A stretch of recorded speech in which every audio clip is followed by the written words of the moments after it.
उन्हाळा ज्या वेळेला यायला सुरू होतो ना, तर त्याच्या आधीच हे आवळा सरबत एकदा करून फ्रीजमध्ये ठेवून द्या. तुमचा पूर्ण उन्हाळा सीझन जो असतो ना, तर खूप आरामात आणि छान जातो. तर इथं मी अर्धा किलो इथं आवळा घेतलेला आहे. साखरही मी तेवढ्याच प्रमाणामध्ये घेतलेलं आहे. तुम्ही इथं चेक करू शकता. आणि नंतर ना मग तुम्ही काय करायचं आहे की स्वच्छ धुवून तर आधी आपल्याला घ्यायचंच आहे. धुवून पुसून वगैरे घ्या. आणि नंतर ना एका मिक्सरच्या जारमध्ये आवळा असं चिरून घालायचं आहे त्यामध्ये. आणि पाण्याचा थेंब एकही वापर करायचा नाही आहे.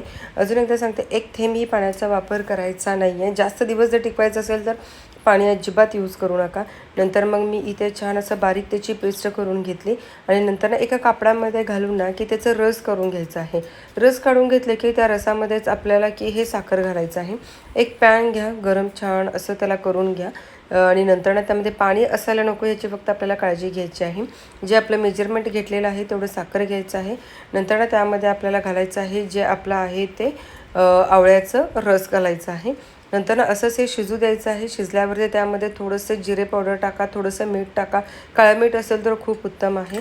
तर अशा पद्धतीनं टाकून ते हलवून घ्या. मस्त असं जसं आपलं हनी असतं ना, मध असतं ना, त्या टेक्स्चरमध्ये होण्यासाठी जेवढं गरम किंवा उकळावं लागेल ना, तर तेवढ्या पद्धतीमध्ये ते उकळून घ्या.